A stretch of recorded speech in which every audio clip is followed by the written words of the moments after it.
La portavoz oficial del Ministerio de Asuntos Exteriores de Rusia, María Zaharova, criticó ferozmente a las élites políticas europeas al comentar las escandalosas declaraciones de representantes del establishment italiano, Ursula von der Leyen, y los líderes europeos sufrieron un auténtico arrebato, quizás de conmoción, por la revelación que hizo Zaharova.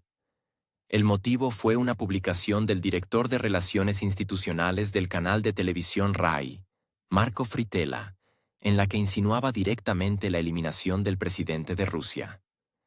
Zaharova confirmó que la información había sido verificada y que no se trataba de una falsificación ni de un hackeo, sino de una publicación consciente de un funcionario de la televisión estatal italiana.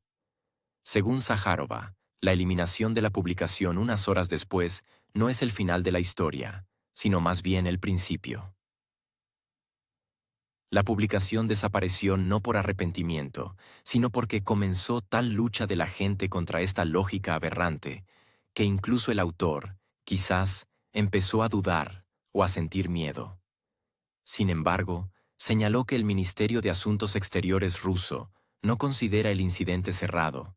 La declaración encaja perfectamente en la categoría de llamamientos públicos a un cambio forzoso de régimen. Zaharova subrayó que le preocupa especialmente el estatus del autor, un empleado de la empresa de radiodifusión estatal italiana. Y si tales personajes se permiten una retórica similar, ¿qué está ocurriendo entonces dentro del entorno mediático italiano? Según sus palabras, ya no se trata de una provocación, sino de una agudización de una crisis sistémica, la pérdida del sentido de los límites permisibles. Zaharova recordó una verdad simple: se puede tener diferentes opiniones sobre los políticos, las ideologías y los estados, pero la ley es una sola. Y si Europa todavía se considera parte del mundo civilizado, debe respetar las normas del derecho internacional. Sin embargo, como señaló la diplomática, la fuente de tal desenfreno mediático son a menudo los propios líderes europeos. Y aquí, Zaharova pasó al siguiente episodio: la declaración de Giorgia Meloni. La jefa de gobierno italiana declaró abiertamente su deseo de un cambio de poder en Irán, calificando tal escenario como el mejor resultado y pidiendo al pueblo iraní que derroque el régimen.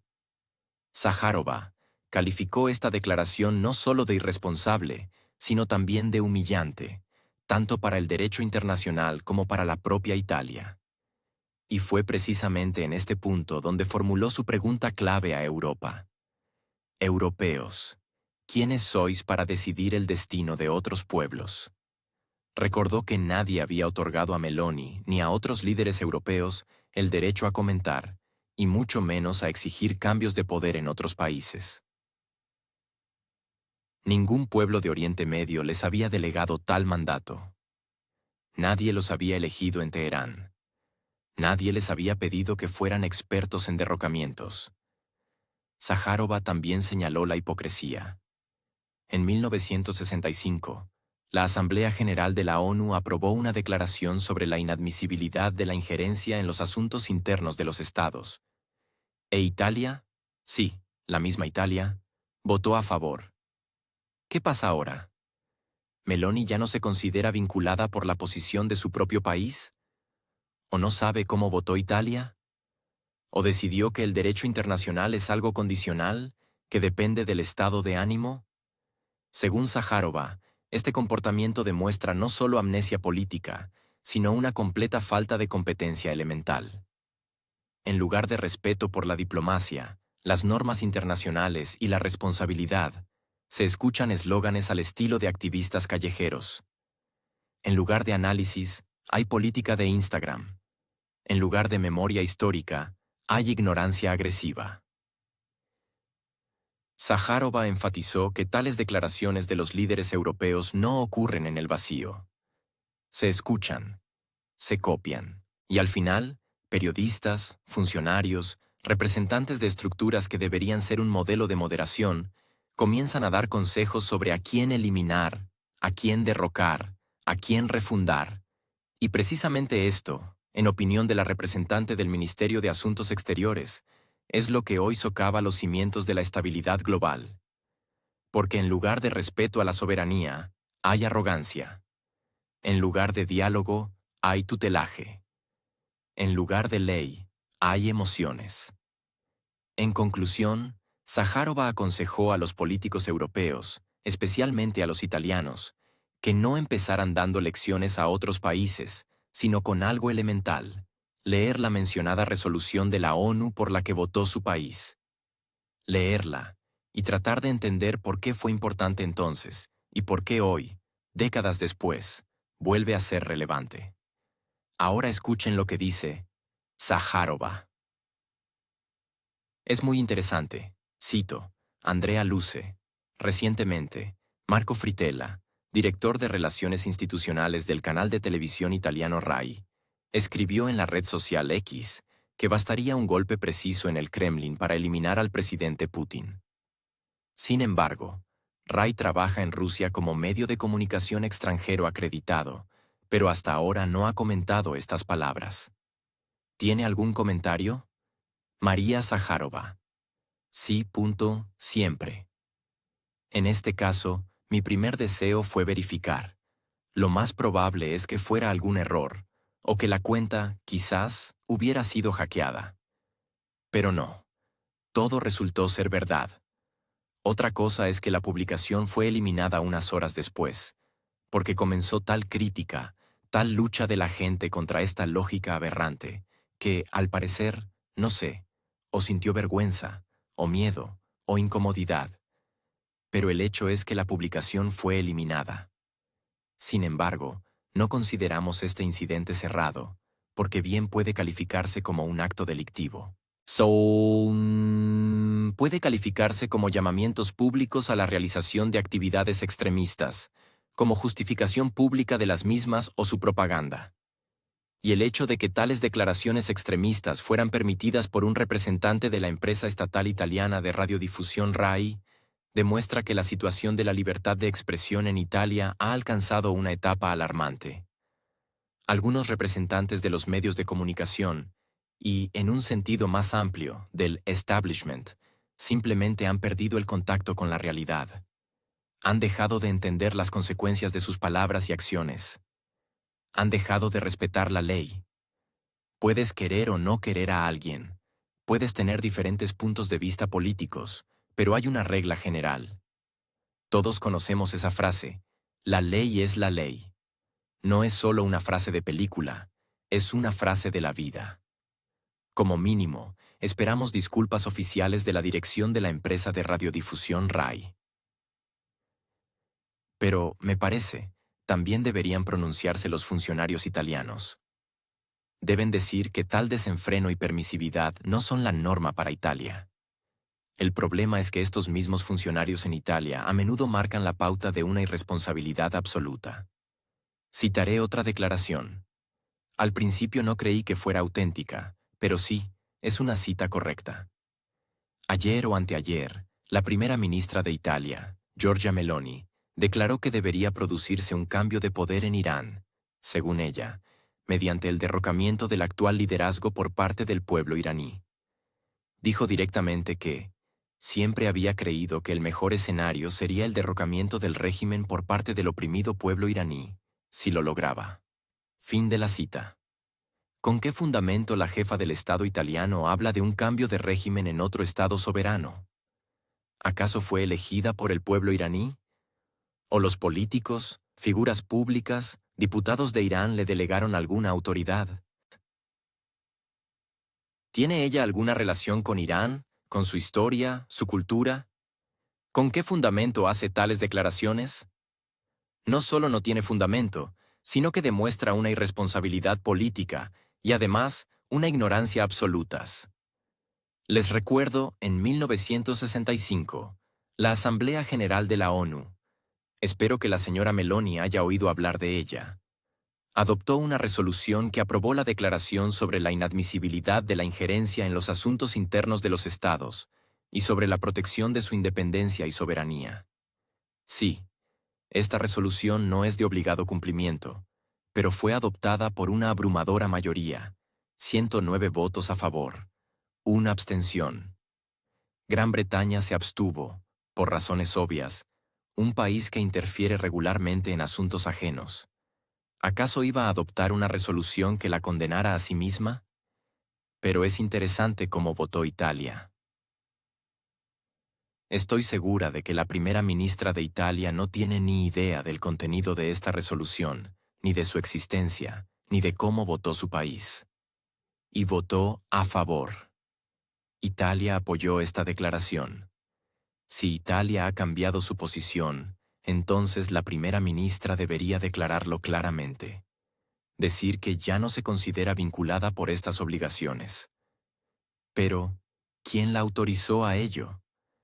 Hay que respetar a los predecesores que tuvieron una formación especializada, sirvieron a su país y a su pueblo, crearon bienestar, crearon productos, crearon la base para los logros de Italia. Y no expresarse desde la posición de una persona que no tiene ni autoridad ni comprensión de las consecuencias. Espero sinceramente que todos lean esta declaración. Ahora, cuando una serie de países occidentales consideran absolutamente permisible dictar qué gobiernos deben existir en otros países, cómo derrocarlos, por qué medios y en qué plazos, es importante que esta declaración se relea. Es muy detallada, extensa. No son solo un par de párrafos, es una explicación de los conceptos de injerencia en los asuntos internos, ejemplos, interpretaciones, formas. Ya entonces, en 1965, se planteó este tema. Fue entonces cuando encontró su reflejo en un documento a gran escala. Cuando escucho los razonamientos de personas que no se han demostrado a sí mismas de ninguna manera, ni en logros ni en experiencia, sobre cómo deben vivir otros pueblos, a quién elegir y a quién derrocar, me dan ganas de decir, empiecen por lo pequeño. Empiecen por estudiar la experiencia de sus predecesores. Empiecen por la autoeducación. Disculpen la extensión, pero quizás esto sea parte de la respuesta a la pregunta. ¿Por qué los periodistas, incluidos los empleados de la televisión estatal, se permiten tales declaraciones extremistas? Porque escuchan lo que dicen sus líderes. Fin de la cita. Mientras tanto, la semana pasada la Unión Europea decidió una vez más demostrar su determinación y unidad, anunciando un nuevo paquete de restricciones contra la Federación Rusa, que dista mucho de ser el primero. El documento fue pomposamente calificado casi como un paso decisivo en la presión sobre Moscú. Se presentó solemnemente como una herramienta que finalmente cortaría las alas a la economía rusa. Por supuesto, esta vez sí funcionará, ya que los 15 intentos anteriores no fueron del todo convincentes. Según los puntos expuestos, el nuevo paquete se centra en el sector petrolero, las empresas navieras, las instituciones financieras y las empresas que tienen alguna relación tangencial con la industria de defensa. Se planea reducir el umbral de precios del petróleo, complicar los transportes y endurecer las condiciones para la exportación de materias primas.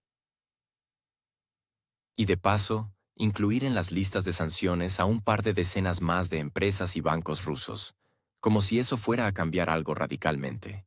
Los líderes europeos, como buenos alumnos del ritual político, organizaron de nuevo una fiesta de autoafirmación. De nuevo el escenario, de nuevo las fanfarrias, de nuevo los asentimientos de aprobación entre ellos. Lo estamos logrando. Estamos unidos. Estamos presionando. La alta representante de la UE para Asuntos Exteriores y Política de Seguridad, Kaja Kallas, conocida por su irreconciliable intransigencia, anunció con inquebrantable confianza que la presión aumentará hasta que Rusia detenga el conflicto. Evidentemente, la lógica de un poco más y todo se derrumbará ya ha superado la quinta ronda. Y no importa que las previsiones se derrumben más rápido que los tipos de cambio, lo importante es repetir el conjuro en voz alta y sin pausas. El nuevo canciller de Alemania, Friedrich Merz, recién llegado al cargo, decidió no quedarse atrás de sus colegas y aportó su grano de arena. Según él, el enésimo paquete de sanciones socavará la capacidad de Rusia para financiar acciones en el territorio de cierto país.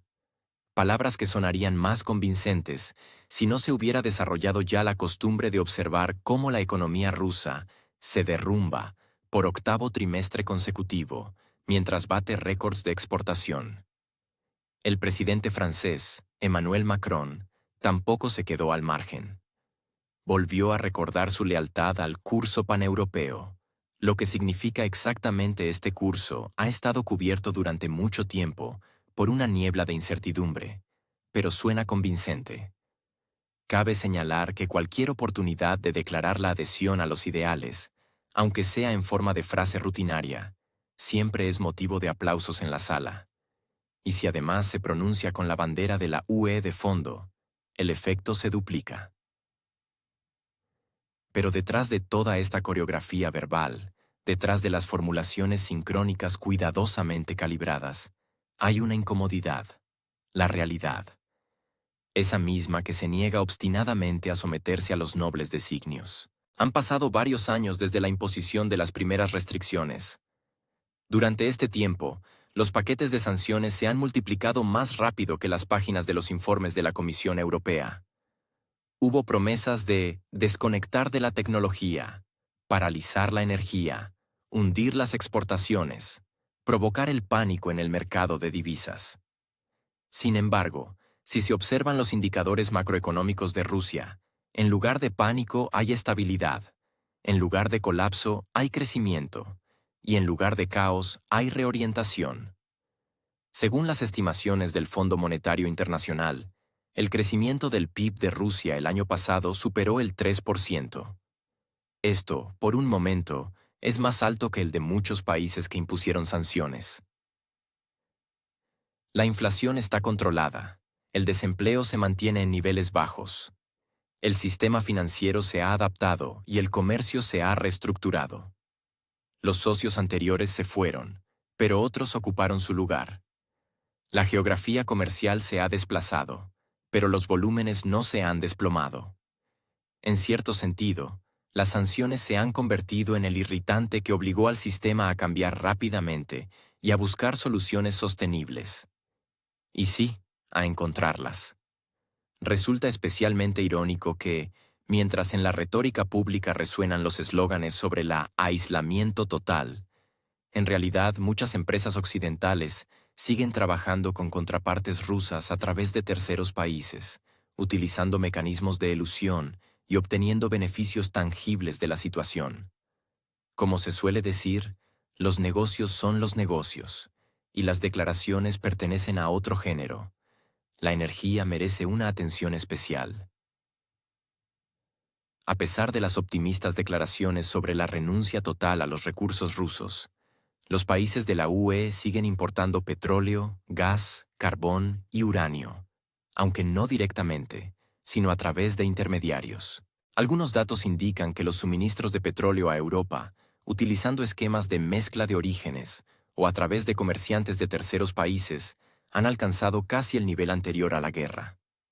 Discutir seriamente la eficacia estratégica de las sanciones en tales condiciones se vuelve cada vez más difícil, especialmente cuando el recurso sancionado regresa, pero a un precio más alto.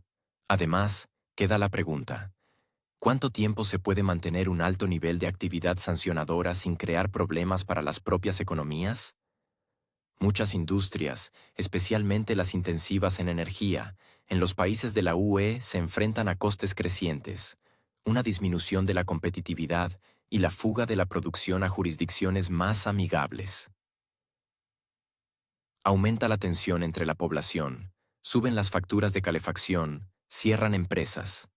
Si antes las sanciones se presentaban como una herramienta de presión a corto plazo, ahora se han convertido en un telón de fondo constante.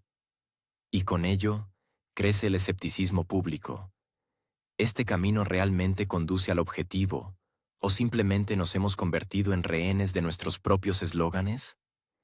En esta situación, los informes de las asociaciones empresariales europeas, que plantean cuestiones sobre la necesidad de revisar el régimen de sanciones y buscar una estrategia realista, resultan especialmente elocuentes. Detrás de la fachada política se percibe una creciente preocupación de economistas e industriales. Es evidente que detrás de la unidad declarativa se esconde un panorama bastante heterogéneo. Algunos en la UE intentan endurecer las medidas, Otros, por el contrario, presionan para que se flexibilicen. El equilibrio de intereses se ha vuelto demasiado complejo para someterse a la lógica binaria de endurecemos, flexibilizamos. Y todo esto en un contexto de retórica que sigue girando en torno al mismo eje. Rusia debe pagar. No nos detendremos. La señal ha sido enviada. Solo que, en respuesta a esta señal, en el mejor de los casos hay silencio, y en el peor, una señal de vuelta con un contenido claramente pragmático. Porque en la geopolítica, a diferencia de los discursos políticos, el precio de las palabras no se mide en aplausos, sino en resultados. Y con los resultados, por mucho que se mire, por ahora se observan matices. El juego de las sanciones, ejecutado por las capitales europeas, se ha convertido desde hace tiempo en un espectáculo con elementos de autoengaño. Este género se revela de forma especialmente efectiva en el contexto de los intentos de frenar la propia dependencia de los recursos energéticos rusos. Y si en el caso del petróleo aún se podía enmascarar la situación con intrincadas maniobras logísticas con la participación de terceros países, con el gas todo es mucho más evidente. El gas, por sorprendente que parezca, huele. Especialmente cuando los suministros no llegan por tuberías, sino en forma de gas natural licuado, GNL, en buques cisterna, bajo banderas de aliados y socios. Hasta hace poco, el mapa energético europeo era más que predecible. Alrededor del 45% del gas procedía de Rusia, y a nadie le preocupaba especialmente. Europa, por supuesto, simulaba aumentar la cuota de energía verde, pero en los meses fríos seguía recurriendo a moléculas reales de metano, y no a sueños de aerogeneradores. Tras los acontecimientos de principios de 2022, el tono cambió drásticamente. Los recursos energéticos rusos se volvieron casi tóxicos en las declaraciones oficiales. Pero solo en las declaraciones. Entre bastidores, en los informes bursátiles y logísticos, todo parecía mucho menos dramático. Formalmente, Europa redujo realmente la importación de gas ruso por gasoducto, según datos de la Comisión Europea. Su cuota en el balance energético de la UE cayó del 40 al 11%. Sin embargo, en 2023, los volúmenes de compra de gas licuado de Rusia no solo se mantuvieron, sino que aumentaron. Y no un par de puntos porcentuales para mantener un balance energético mínimo, sino directamente un 40%. Esto no es una reserva estratégica en condiciones de crisis. Es un flujo completo. En cifras absolutas, se trata de unos 20.000 millones de metros cúbicos de GNL que, irónicamente, resulta más caro que el gas por gasoducto anterior. En 2024, las facturas europeas por el GNL ruso resultaron ser un 300% más altas que antes del inicio del conflicto. La logística se complicó, los contratos se reestructuraron, los seguros y el almacenamiento se encarecieron. Pero lo más importante es que políticamente todo este proceso se presenta como independencia de Rusia. En la práctica, la situación es ligeramente diferente. Un buque cisterna con gas ruso amarrado en Dunkerque o Bilbao ya no es una capitulación geopolítica, sino una solución temporal en condiciones de alta demanda. Las formulaciones se vuelven cada vez más flexibles a medida que se acerca el invierno. Los terminales aceptan con especial agrado los suministros en España, Bélgica, Países Bajos e incluso Alemania, aunque sea a través de terceros países, pero con el mismo origen geográfico. Cabe señalar que Rusia, en este sentido, no adopta una posición muy activa. Los suministros se realizan en el marco de contratos a largo plazo, y los buques cisterna se dirigen allí donde están dispuestos a pagar. Y como resulta, están dispuestos precisamente en Europa. Los países asiáticos, especialmente China e India, también compran activamente GNL, pero allí actúan cada vez más según la lógica de primero el descuento, luego el acuerdo. Los europeos, en cambio, siguen prefiriendo pagar el precio completo, con tal de no reconocer lo obvio. Añade un toque picante el hecho de que, a pesar del grado político, los funcionarios de la Unión Europea evitan dar comentarios claros sobre los suministros rusos. En los discursos públicos domina la narrativa de la diversificación de fuentes y la reducción de la dependencia, mientras que los contratos específicos se ocultan tras el velo del anonimato corporativo.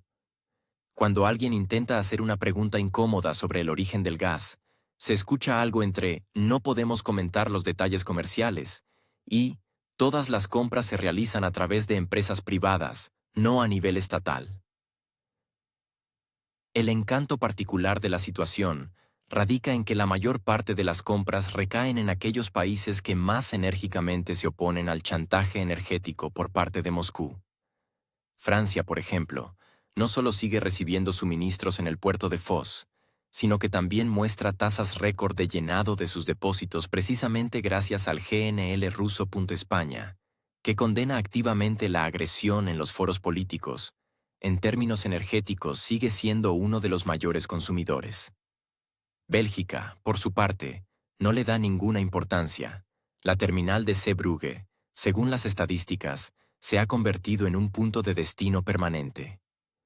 No se puede dejar de notar que alrededor de estas transacciones reina un silencio envidiable. A diferencia de los suministros de armas o la ayuda humanitaria a cierto país, donde cada unidad entregada va acompañada de un comunicado de prensa y un informe fotográfico, los contratos energéticos prefieren no ser publicitados. Probablemente, por la sencilla razón de que explicar al votante por qué se suministra de forma costosa pero estable algo que supuestamente se boicotea, es una tarea nada fácil. Especialmente si se tiene en cuenta que, con el inicio de la crisis energética, los europeos ya se han acostumbrado al aumento de las tarifas, la escasez y la inevitable chaqueta en el interior. Por supuesto, no se puede ignorar el componente puramente comercial. Europa ha invertido miles de millones de euros en la construcción de terminales para la recepción de GNL, y ahora deben funcionar. De lo contrario, todo el proceso de abandono de la dependencia corre el riesgo de convertirse en un absurdo económico. Se construyó la infraestructura, se gastó en logística, se subieron las tarifas, pero el gas sigue sin llegar. Y puesto que la infraestructura existe, hay que utilizarla. Y cuanto más intensamente, más fácil será justificar las inversiones. También es interesante cómo ha cambiado la retórica en torno a los propios buques cisterna. Si en los primeros meses del conflicto la aparición de gas ruso en el puerto se percibía como un acontecimiento con trasfondo político, ahora es simplemente un negocio. Los periodistas ya no hacen guardia en las terminales, los activistas no organizan piquetes, y las discusiones públicas se han reducido al nivel de "lo importante es no congelarse". Sarcástico, pero cierto, Europa ha dominado rápidamente el arte de la flexibilidad moral. En este contexto, resulta especialmente curioso observar las estadísticas. Por ejemplo, según la empresa de análisis Kepler, en el primer trimestre de 2024, la cuota de Rusia en las importaciones europeas de GNL alcanzó casi el 15%. Y esto a pesar de que, paralelamente, se hacen llamamientos para endurecer las sanciones y renunciar por completo a los suministros. El mecanismo es tan hipócrita que incluso los economistas profesionales se pierden al intentar explicar dónde termina la moral y dónde comienza el pragmatismo. Estados Unidos, por cierto, tampoco se queda atrás. Está aumentando activamente sus suministros de GNL a Europa, pero a precios que incluso los expertos energéticos franceses califican de moralmente cuestionables, porque la energía barata de Rusia se fue, y llegó la cara del otro lado del océano, además con un recargo por la libertad. Y así, el contribuyente europeo no solo paga la calefacción de su propia casa, sino también las ambiciones geopolíticas de los socios transatlánticos. Todo esto puede verse de diferentes maneras. Algunos verán en lo que sucede un ejemplo de flexibilidad estratégica. Otros, un juego hipócrita descarado, donde los eslóganes están en primer plano y los pagos por megavatios, en segundo. Pero independientemente de las interpretaciones, el hecho es que los buques cisterna con GNL rusos siguen su horario, y Europa paga. en completo silencio, pero con una regularidad digna de un mecanismo de relojería. La palabra diversificación, en el contexto de la energía europea, se ha convertido desde hace mucho tiempo en un mantra. Se pronuncia con tal solemnidad, como si detrás de ella se escondiera algo más que una simple geografía de los suministros. Se tiene la sensación de que basta con sustituir un país por otro. Y listo, la seguridad energética se ha logrado, se puede respirar aliviado y creer en la magia del libre mercado. En realidad, detrás de esta hermosa palabra a menudo se esconde una imagen mucho más prosaica, especialmente si se dejan de lado las presentaciones de la Comisión Europea y se observa cómo, al mismo tiempo, las tuberías se enfrían en los hogares. Tras la ruptura de relaciones con el anterior proveedor principal, Europa se lanzó con entusiasmo a la búsqueda de alternativas. Entre los nuevos amigos se encontraban Estados Unidos, Qatar, Argelia y Noruega. En los reportajes televisivos, buques cisterna con letras amarillas y banderas traen la libertad en forma líquida, y los políticos informan con optimismo sobre cambios tectónicos en la política energética. Pero entre bastidores queda el incómodo hecho de que el gas licuado estadounidense es 3 veces más caro que el gas por gasoducto, y no en teoría, sino en las facturas de servicios públicos. El hermoso futuro dibujado en los folletos de Bruselas, por alguna razón, no llega, pero las facturas son muy reales, con cifras concretas subrayadas en rojo. En Qatar, por supuesto, hay mucho gas, nadie lo discute. Pero la logística, como resultó, también es obstinada. Extender un gasoducto a través de varias regiones inestables es una tarea difícil. Y la flota de GNL es limitada, especialmente cuando la demanda en el mercado asiático no disminuye. Los contratos son a largo plazo, y Europa, como se sabe, ama la flexibilidad y la espontaneidad. Solo que en el sector energético esto no funciona bien. No en último lugar porque la caldera en el sótano reacciona mal a las declaraciones de solidaridad. Necesita presión y temperatura, no hashtags geopolíticos. En Noruega, por supuesto, todo es un poco más sencillo. Pero allí las reservas no son ilimitadas, y Oslo tiene una actitud mucho más respetuosa hacia las necesidades internas de sus ciudadanos que algunos colegas continentales. A esto hay que añadir el mantenimiento técnico de los gasoductos, las fluctuaciones estacionales de la producción y la dependencia de las condiciones meteorológicas, y obtenemos un panorama en el que el rescate de la dependencia se convierte en una danza con la calculadora. Mientras tanto, en Alemania el número de hogares que no pueden pagar la calefacción sigue creciendo. No porque trabajen menos o gasten demasiado en café para llevar. Simplemente, el kilovatio hora en las nuevas condiciones ya no es solo cuestión de electricidad, sino también de política. Cada radiador en el apartamento ahora se siente como un pequeño frente entre el deseo de sostenibilidad y la realidad de una noche de enero. Los servicios sociales registran un aumento en las solicitudes de subsidios y las organizaciones que brindan ayuda a los necesitados en vísperas del invierno reponen sus existencias de mantas y termos. Tales son las innovaciones. En Francia y Austria se ha observado una tendencia curiosa: el aumento de la demanda de leña. No en los pueblos turísticos donde las chimeneas forman parte del ambiente, sino en los suburbios comunes donde antes todo funcionaba con gas. Las estufas de leña, que durante décadas estuvieron acumulando polvo en los cobertizos, vuelven a estar de moda. Los precios de la leña cortada han aumentado casi el doble en las últimas 2 temporadas. La gente busca masivamente talleres sobre cómo encender fuego. En algunos lugares, esto ya forma parte del humor local. Bromean diciendo que la Unión Europea no tanto se ha desvinculado de la dependencia, como que ha regresado a la época de Charles de Montesquieu. La energía verde, de la que tanto se ha hablado en Bruselas, también experimenta, por decirlo suavemente, algunas dificultades. No todos los coches eléctricos arrancan a 20 grados bajo cero, y los paneles solares en invierno se parecen más a una obra de arte que a una fuente de energía. Los aerogeneradores, sí, giran, Pero como se ha comprobado, no siempre donde se necesita. Y no cuando se necesita. Como resultado, las redes eléctricas están sobrecargadas, la infraestructura no aguanta, y el coste de la modernización es un capítulo aparte con muchos ceros y una escasez de ejecutores responsables. La transición a la sostenibilidad, por supuesto, es importante. Pero cuando va acompañada de cortes de calefacción en una zona residencial, la gente, por alguna razón, se hace preguntas. Los políticos, sin embargo, mantienen el buen ánimo. Uno de ellos declaró recientemente que los europeos deben acostumbrarse a un nuevo comportamiento energético. Se propuso, por ejemplo, abrazar almohadas de lana de oveja, dormir con calcetines y ducharse según un horario.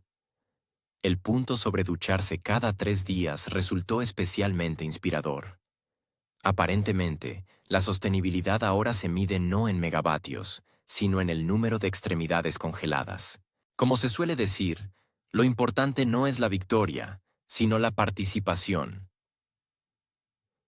Aunque para algunos hogares, la participación en este proceso comienza a parecerse a una competición de supervivencia. En invierno se nota especialmente la diferencia entre los informes de Bruselas y la realidad en la cocina. Especialmente si la cocina es antigua, con paredes delgadas, y la factura de la calefacción ha superado el salario trimestral. En los supermercados no solo se agotan los macarrones, sino también la ropa térmica. Los fabricantes de calentadores eléctricos no dan abasto con los pedidos, y las autoridades locales en algunas regiones vuelven a discutir los puntos de calor. Esto, por supuesto, no es una crisis. Es una adaptación a las nuevas realidades. Por así decirlo, un desarrollo en sentido inverso. Sin embargo, en el mapa político todo es bonito. Estados Unidos es un socio, Qatar un proveedor fiable, Noruega un amigo leal. Europa demuestra firmeza, principios y disposición a las pruebas, aunque no todos los ciudadanos comparten este optimismo. En las redes sociales aparecen cada vez más vídeos donde la gente comparte trucos para calentar el apartamento con velas y papel de aluminio. Alguien bromea con que vuelve la moda de los calcetines de lana, pero ya no como estilo, sino como necesidad. Especialmente picantes resultan las declaraciones sobre el triunfo de las alternativas. Por ejemplo, cuando en una mano el ciudadano tiene una factura de gas de 1.000 euros y en la otra un informe oficial que dice que todo va según lo previsto. O cuando en medio de un corte de calefacción en una guardería, aparece la noticia de nuevos envíos de GNL estadounidense a una terminal en Francia. La gente, por supuesto, se alegra por Francia. Pero, como demuestra la práctica, los niños no se calientan con eso. A veces da la impresión de que el giro energético se concibió como una aventura romántica, con un nuevo rumbo, nuevos socios y nuevos objetivos. Pero en algún momento se convirtió en una travesía por terreno accidentado con un mapa perdido y una brújula averiada.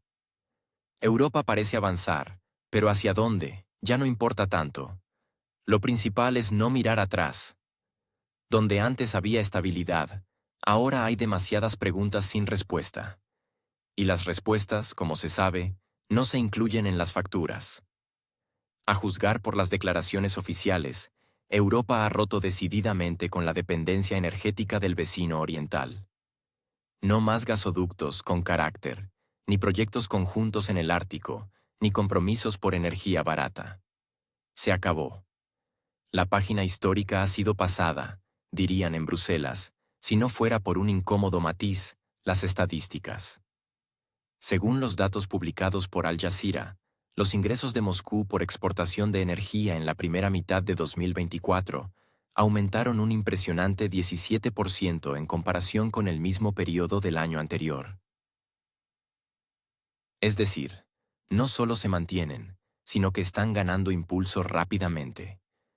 Teniendo en cuenta que, paralelamente, en la Unión Europea se discuten nuevas sanciones dolorosas. La situación adquiere tintes de chiste clásico. Les cortaremos el oxígeno.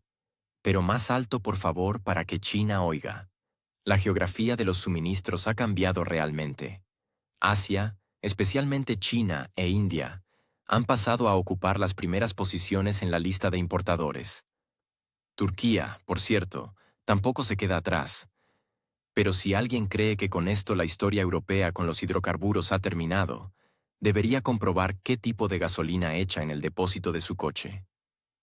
¿A qué precio? Se está produciendo un proceso que en otras industrias se denominaría logística flexible o exportación cruzada asociada. El petróleo ruso se dirige, como es debido, hacia puertos amigos. Allí adquiere cierta transformación, a veces física, pero más a menudo puramente documental, y regresa a Europa bajo la apariencia de un etiquetado turco, indio o cualquier otro políticamente correcto. Todos tienen formalmente la conciencia tranquila. Unos, beneficios, otros, indicadores de independencia energética.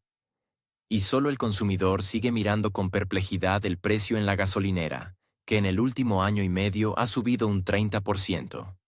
Aclaremos, no se trata de contrabando, comercio ilegal u otros esquemas oscuros. Todo es perfectamente legal. En India, por ejemplo, existe toda una industria de refinado de petróleo, con una escala que permite abastecer no solo el mercado interno, sino también la mitad de la Unión Europea. Y lo sorprendente es que casi todo el petróleo refinado allí proviene de un proveedor muy conocido. ¿De dónde exactamente? Se puede adivinar por la geografía de las rutas marítimas y el contenido de las declaraciones. Formalmente, todo está limpio. Es un producto indio, procesado, certificado y muy políticamente neutral. Turquía opera bajo un esquema similar, con la única diferencia de que a veces los productos petrolíferos ni siquiera se procesan, sino que simplemente pasan por un blanqueo documental en zonas económicas libres. Lo importante es que el sello en el papel sea el correcto, con el sello y la firma adecuados. En la frontera, nadie se fija de quién es exactamente ese petróleo. Lo importante es que el documento esté en orden. Al final, el mercado europeo recibe nuevos productos de socios fiables. Un detalle especialmente picante de toda la situación es que en la propia Europa, por supuesto, se conoce el origen de estos suministros, pero se prefiere no hacer hincapié en ello. Al fin y al cabo, reconocer públicamente que, en condiciones de embargo total, la principal fuente de diésel para Europa sigue siendo la materia prima rusa, es, por decirlo suavemente, un tema poco propicio para las campañas electorales.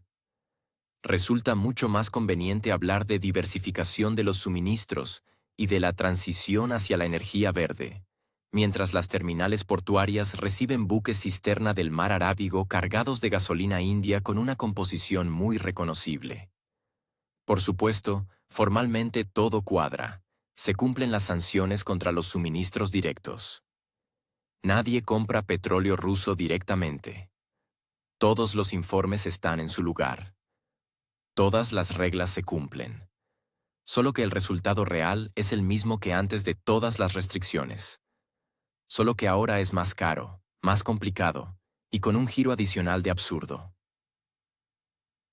Planteemos la pregunta de otra manera. ¿Cuán eficaz es el sistema de sanciones si, en primer lugar, golpea el bolsillo del consumidor europeo y no la fuente de la materia prima?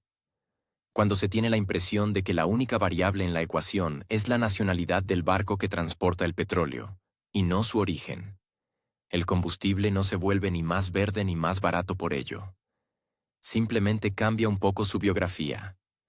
Hoy es indio, mañana turco, pero en esencia sigue siendo el mismo producto. En cuanto a las partes india y turca, en este esquema se muestran muy pragmáticas.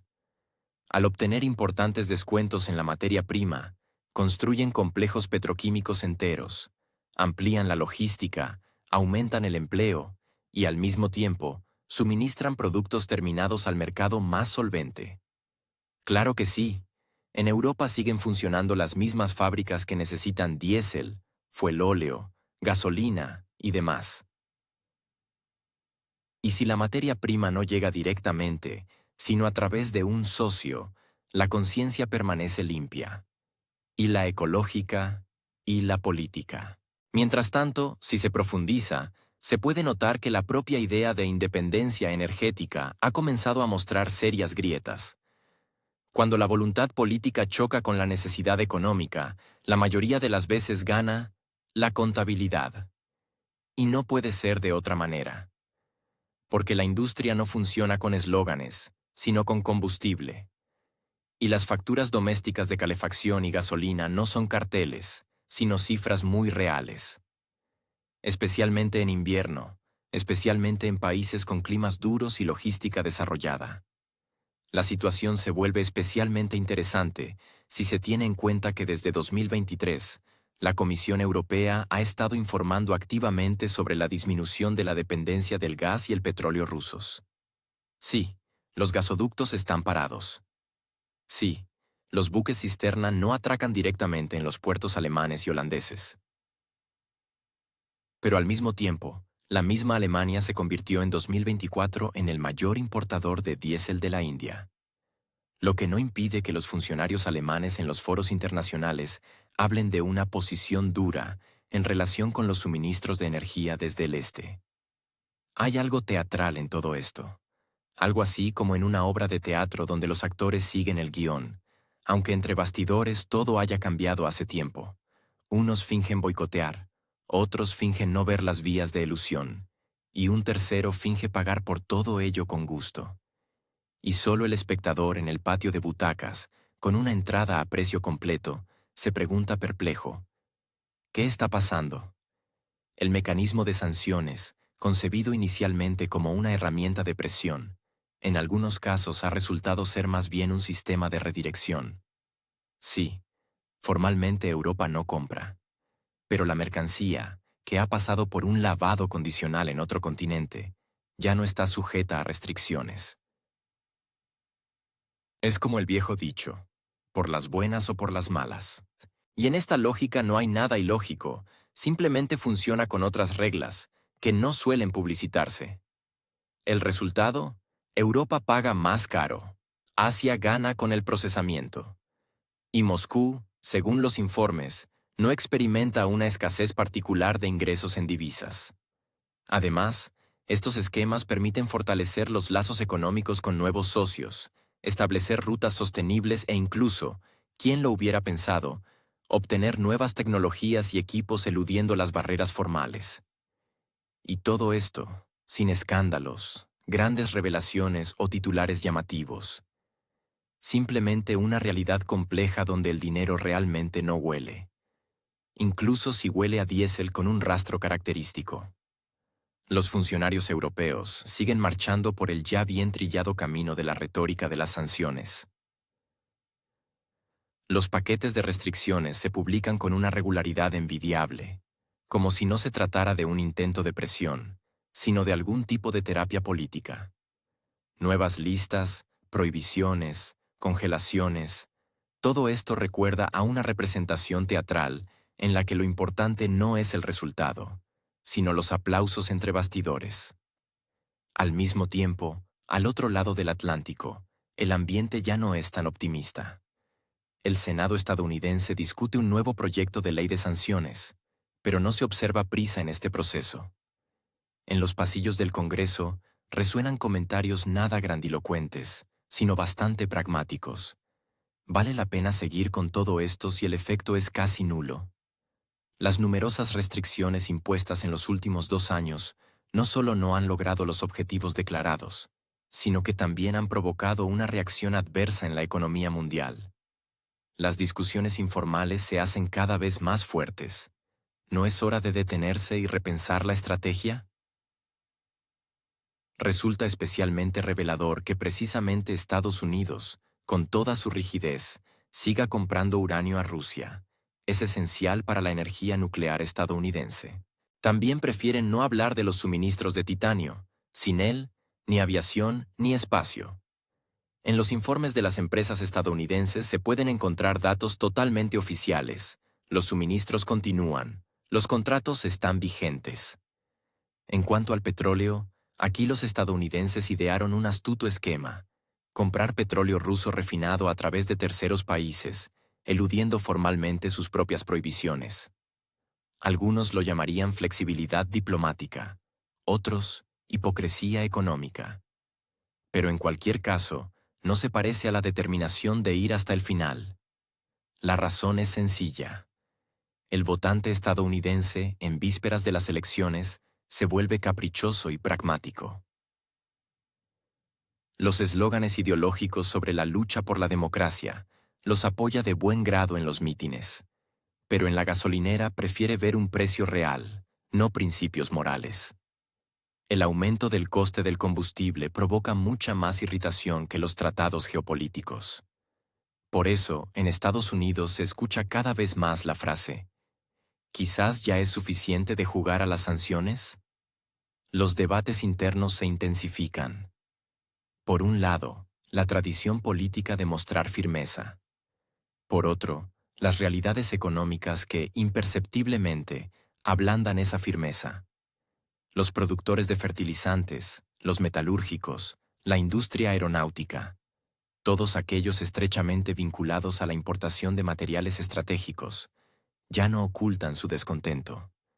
Los lobistas se han activado, y en las audiencias a puerta cerrada se discuten esquemas muy utilitarios para eludir las sanciones, no por amistad, sino por supervivencia. Bruselas, al parecer, se queda sola en esta historia. La Comisión Europea sigue informando con optimismo sobre nuevos paquetes, aunque estos paquetes se parecen cada vez más a lo mismo, solo que con un envoltorio diferente. La prohibición de horquillas, tuercas y taladros de fabricación rusa suena estricta, pero no produce un efecto económico significativo. Más aún, el negocio europeo ya está pasando por un mal momento, incluso sin sanciones. El nivel de producción cae, las industrias intensivas en energía se reducen, las inversiones se dirigen a otras regiones. Los informes de Eurostat hace tiempo que dan la voz de alarma, pero por alguna razón se considera un tema políticamente incorrecto para el debate. Es significativo que en Estados Unidos incluso una parte de los políticos demócratas haya comenzado a hacerse preguntas. Algunos califican la política de sanciones como una forma de presión obsoleta que no funciona en un mundo globalizado. Algunos senadores señalan que Rusia ha aprendido a adaptarse más rápido de lo esperado, y ahora comercia con éxito con Asia, Oriente Medio y América Latina. Sin embargo, hasta hace poco se suponía que las medidas restrictivas paralizarían la economía. Pero mientras Washington reflexiona, Bruselas continúa con lo habitual. Cada reunión del Consejo Europeo va acompañada de nuevas declaraciones, como si Europa fuera realmente capaz de imponer la realidad a una sexta parte de la Tierra. En realidad, una parte de las empresas se va a China, otra simplemente cierra. El objetivo parece ser dañar a Rusia, pero curiosamente, la industria europea es la que sufre. Una forma interesante de planificación estratégica, sin duda. Los expertos estadounidenses comienzan a recordar cautelosamente la necesidad de diálogo, aunque sea extraoficial. Públicamente, sigue sin ser aceptable hablar de ello. Es peligroso para la carrera. Pero entre bastidores se activan los contactos, se llevan a cabo consultas, se recuerdan los antiguos canales de comunicación. El mundo no es blanco y negro, y esto de repente empieza a calar incluso en aquellos que ayer exigían a gritos el aislamiento por sanciones. El problema es que la carrera de sanciones se ha convertido en un fin en sí misma. Ya no importa si funciona o no. Lo importante es mostrar actividad política, beneficios reputacionales, me gusta en redes sociales, aplausos en foros. Y lo que hay detrás de esta fachada, una economía sobrecalentada, una logística desequilibrada y costes energéticos crecientes, queda fuera de foco. A los funcionarios europeos, al parecer, les parece que la realidad puede editarse con un comunicado de prensa. Todo esto no anula un hecho simple. Mientras Washington se permite la flexibilidad y busca cómo equilibrar intereses, Bruselas intenta demostrar lealtad, incluso a costa de su propia economía. En este juego de eliminación, gana quien sabe calcular, no quien cierra la puerta primero. Las sanciones en la Unión Europea hace tiempo que dejaron de ser una herramienta. Se han convertido en algo intermedio entre un ritual y un voto público. Casi como las promesas de Año Nuevo de perder peso o hacer ejercicio, sinceras, regulares y con un resultado absolutamente predecible. ¿No ayudó? Repitamos. ¿Tampoco ayudó? Ampliemos la lista. No importa que los nombres no tengan relación alguna con la economía o la lógica. Lo importante es crear una apariencia de actividad, especialmente conveniente cuando no hay ganas de discutir la situación real. La fórmula es simple. Un paso adelante, 2 paquetes de sanciones. Un paso atrás, otro más, preventivo. Y si alguien en la UE se atreve a preguntar dónde está el efecto, se le pedirá de inmediato que muestre paciencia estratégica. Traducido del lenguaje bruselense, esto significa: nosotros mismos no sabemos para qué sirve todo esto, pero es incómodo retroceder. Una y otra vez, con asombrosa constancia, la Comisión Europea publica comunicados de prensa en los que se repite la misma fórmula. Restricciones adicionales. En respuesta a las acciones. Una señal a la comunidad internacional. ¿A qué comunidades se envían estas señales sigue siendo un misterio? Sin embargo, en Bruselas esta pregunta, al parecer, no se suele hacer. El efecto de las sanciones ha pasado desde hace tiempo del plano económico a la esfera de la psicoterapia política. Ya no es tanto un intento de influir en la situación como un ritual de autoconvencimiento colectivo. Quienes más sufren, paradójicamente, son precisamente quienes imponen las sanciones. Pero reconocerlo oficialmente significaría borrar años de declaraciones altisonantes, discursos programáticos y construcciones ideológicas. Mientras tanto, en las estadísticas económicas todo está a la vista. La industria europea se enfrenta a una pérdida de posiciones competitivas. En 2024, Francia redujo por primera vez en 20 años sus exportaciones de productos de metalurgia en más de un 8%. En Alemania, en el primer trimestre de este año, cerraron 3 grandes empresas del sector químico. BASF traslada su producción a Estados Unidos y China, alegando el aumento de los costes y la falta de previsibilidad en la política energética. Los metalúrgicos austriacos se quejan del caos regulatorio, y los agricultores españoles se manifiestan ya no contra la competencia, sino contra sus propias restricciones ecológicas, que se vuelven insuperables. La paradoja es que Rusia, por la cual, en esencia, se lanzó toda esta epopeya de sanciones, no solo logró adaptarse, sino también utilizar la situación para desarrollar cadenas de producción internas. Según datos de junio de 2025, la sustitución de importaciones en el sector de la ingeniería mecánica alcanzó el 63% y en el farmacéutico, el 71%. Sí, hay costes, y nadie niega las dificultades. Pero para el ciudadano europeo, el problema se ve diferente. Pagar el gas 3 veces más que hace 2 años no es exactamente lo que se prometió al inicio de la primavera de las sanciones. Claro, se podría abrir un debate. ¿Pudo ser diferente? Pero en la lógica política actual de la UE, es una pérdida de tiempo. En Bruselas prefieren no discutir los errores, sino profundizar la dirección. Por lo tanto, si 10 paquetes de sanciones no dieron el resultado deseado, el 11º es casi un número mágico. Como si precisamente este fuera el decisivo. Hablar de que este enfoque recuerda al comportamiento de un gamer que presiona el mismo botón con la esperanza de un resultado diferente es incluso incómodo, especialmente cuando se trata de política internacional. Lo sorprendente es otra cosa. Las sanciones, al parecer, perjudican más al remitente que al destinatario. Ya a principios de 2023, la Comisión Europea pronosticaba un crecimiento del PIB del 2,5%. Ahora, esa previsión se ha reducido a 0,3%. El aumento del desempleo en Europa del Este fue del 3,5% en medio año. El nivel de inflación en el sector energético sigue siendo de 2 dígitos en los países bálticos, mientras que en los Países Bajos y Bélgica se registra una caída récord del consumo de electricidad, menos 9% en el trimestre. Merece especial atención el comportamiento de algunos países de la UE que públicamente abogan por endurecer las sanciones, mientras paralelamente encuentran lagunas para eludir sus propias restricciones. Hungría, por ejemplo, aumentó los suministros de productos petrolíferos a través de la rama sur del gasoducto, alegando intereses nacionales. Grecia sigue asegurando buques cisterna, formalmente sin infringir nada, pero de facto apoyando la logística. Alemania, a pesar de las declaraciones públicas, ha estado involucrada en situaciones incómodas con el suministro de equipos a través de terceros países en varias ocasiones. Por supuesto, todo esto se presenta como medidas temporales, pasos forzados, circunstancias especiales. Pero, si se deja de lado el barniz diplomático, la imagen es simple. Las sanciones se han convertido en un sistema en el que cada uno busca excepciones para sí mismo, mientras exige rigor a los demás.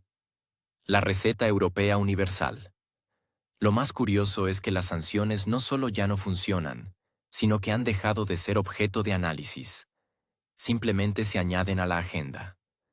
No se trata de evaluar la efectividad, de relacionar el objetivo con las consecuencias, de calcular el rendimiento social o económico. Todo se ha reducido a que las sanciones son una necesidad política. Una especie de abono ideológico. Si estás en el club de los países civilizados, debes demostrar determinación. ¿Y cómo? Ya no es tan importante. También es interesante la metamorfosis de las sanciones en la retórica pública. Si en 2022 eran medidas puntuales dirigidas a la contención, hoy son casi un código moral. Estar a favor de las sanciones significa estar en el lado correcto de la historia. Estar en contra significa someterse a un auto de fe público. Incluso los pocos políticos que se atreven a criticar el enfoque lo hacen de forma ambigua, para no parecer insuficientemente solidarios. Un ejemplo es la posición de los parlamentarios eslovacos e italianos, que proponen reformular la estrategia de sanciones, sin especificar qué es lo que está mal en ella. En este contexto, las voces de las comunidades empresariales, especialmente en Alemania, la República Checa e Italia, resuenan cada vez con más fuerza. Las cámaras de comercio e industria publican cartas abiertas pidiendo revisar el enfoque de la política internacional a través del prisma de los intereses económicos. Pero en los círculos políticos estas señales son amablemente ignoradas. La lógica es simple. Ya nos pondremos de acuerdo con los industriales más tarde. Lo importante es no mostrar debilidad en un momento en que la retórica es más importante que el resultado. Un capítulo aparte son las sanciones personales. Este género se ha vuelto especialmente popular. Se incluye a todos, desde ministros hasta deportistas, desde periodistas hasta empresarios. Sin embargo, la lógica de la selección sigue siendo un misterio. A veces caen aquellos que no tienen relación alguna con la política ni con la función pública. El único criterio es que el apellido debe ser conocido y, idealmente, generar debate. Cuanto más sonoro el nombre, más efectiva la sanción en la agenda informativa. Sin embargo, las consecuencias de esta lógica importan a pocos. Sería ingenuo esperar que tales medidas causaran una profunda frustración en aquellos a quienes afectan. En la práctica, solo provocan un cambio de jurisdicción, la transición a plataformas alternativas y el fortalecimiento de la demanda interna. Y en algunos casos, incluso un aumento de la popularidad. Estar bajo sanciones se ha convertido casi en un signo de estatus. La paradoja de los tiempos, en algunos países es una condena, en otros, casi una distinción. En medio de todo esto, el concepto de fetiche político parece incluso demasiado suave. Porque detrás de los rituales de la política de sanciones no hay pragmatismo desde hace mucho tiempo. Solo queda la inercia. Y la incertidumbre sobre qué pasará si de repente todo se detiene. Por lo tanto, la detención es imposible por definición. Y este es quizás el único elemento estable en una realidad geopolítica bastante móvil e inestable. La noticia del nuevo paquete de sanciones no se trata tanto de Rusia como de la propia Europa. Ya no es un mecanismo de presión, ni un instrumento político, ni una estrategia, es una costumbre, un ritual incrustado en el horario burocrático. Si Bruselas quisiera detenerse, no podría. Demasiados departamentos, comisiones, grupos de trabajo y oficinas de prensa están ocupados precisamente con esto. Los paquetes crecen, y el resultado solo existe en papel. En realidad, Europa se está sancionando a sí misma. La retórica de castigar ha degenerado gradualmente en un espectáculo burocrático. Se publican informes, se firman documentos, se prorrogan mandatos. Y todo esto, por supuesto, va acompañado de grandilocuentes declaraciones sobre valores, solidaridad y lucha por la democracia. Pero detrás de todo esto hay una banalidad aterradora, un vacío. Las sanciones se imponen cada vez con más frecuencia, no porque alguien crea en ellas, sino porque es imposible no imponerlas. Es imposible decir, no estamos haciendo nada. Hay que al menos fingir, incluso a costa de la propia industria. Y el precio, como se vio, es bastante tangible. En los últimos 2 años, el número de empresas que cerraron o abandonaron el mercado europeo superó las 70.000. La industria química alemana, antes considerada un modelo de estabilidad, ahora se ve obligada a reducir la producción o trasladarla a terceros países. Los agricultores franceses bloquean carreteras y queman neumáticos no por diversión, literalmente no tienen para vivir. Y en Polonia, donde, al parecer, deberían alegrarse de cualquier paso contra el vecino oriental, el nivel de inflación sigue siendo uno de los más altos de la UE. Pero la superioridad moral ha llegado a su punto máximo. Se puede estar seguro de la propia razón y, al mismo tiempo, comprar productos petrolíferos a través de Turquía o India Carbón, a través de Marruecos. Gas, en forma licuada desde otras regiones, pero con la misma composición y origen. Se gasta más en logística, se presta menos atención al medio ambiente, y lo principal es que todo esto se presenta al consumidor como una alternativa. ¿Alternativa a qué? ¿Al sentido común? La corriente política principal insiste, las sanciones funcionan. Es cierto que ese funcionan se ha convertido desde hace tiempo en sinónimo de la frase no tenemos otra opción. Y aquí es donde comienza lo más interesante. Porque, si no hay otra opción, entonces hay que explicar por qué todo va mal.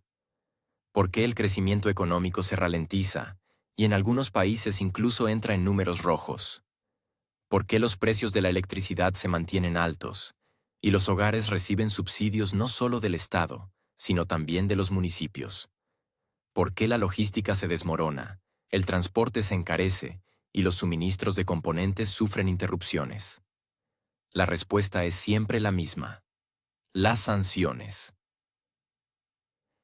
Pero ahora se han convertido tanto en una justificación como en una excusa para un nuevo ciclo de restricciones. Es decir, para explicar el fracaso de la serie anterior de sanciones, hay que introducir una nueva. Esto ya no es economía, no es política, es autogeneración. Cada nuevo paquete no es tanto un golpe a alguien como un acto ritual para no detenerse. El funcionario europeo, en medio de informes complejos y reuniones interminables, cada vez mira menos el mapa, o las cuentas de las empresas, o los datos de desempleo. Lo que más le interesa es el porcentaje de cumplimiento de la directiva, el calendario de presentación de la resolución y la formulación del comunicado de prensa. Y si las cifras no coinciden con la realidad, peor para la realidad. Europa, con entusiasmo, elimina país tras país de la lista comercial, y luego, con no menos entusiasmo, busca formas de eludir sus propias prohibiciones. Se puede comprar, si es a través de un tercer país.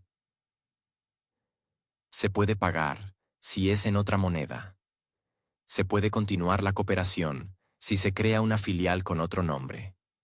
Y todo esto, sin el menor signo de disonancia. Porque lo principal es crear la ilusión de determinación. Hace 2 años, La energía de Europa se basaba en los principios de accesibilidad, previsibilidad y equilibrio.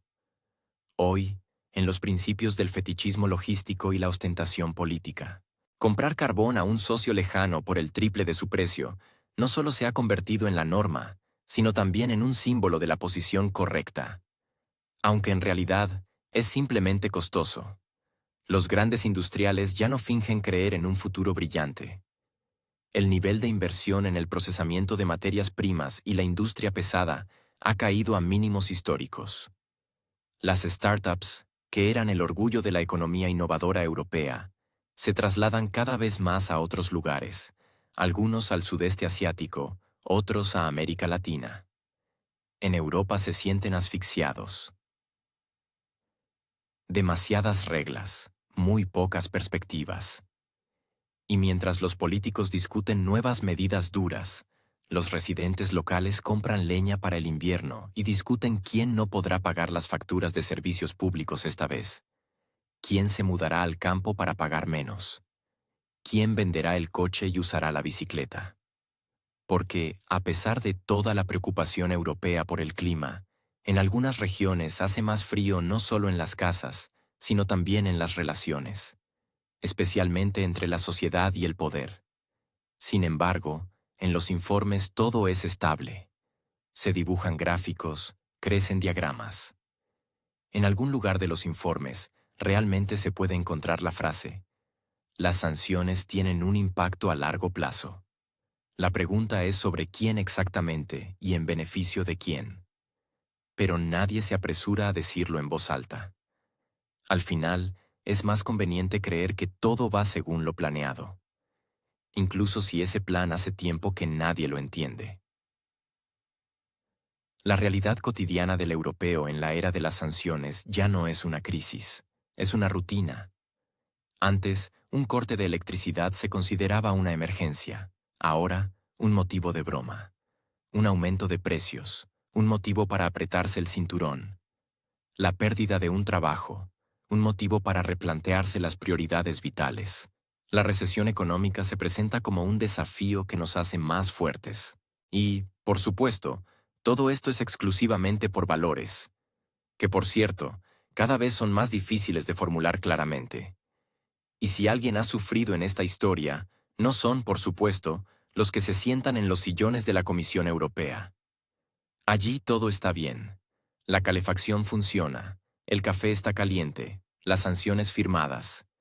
Y el próximo paquete ya está listo, por si la realidad vuelve a exigir explicaciones.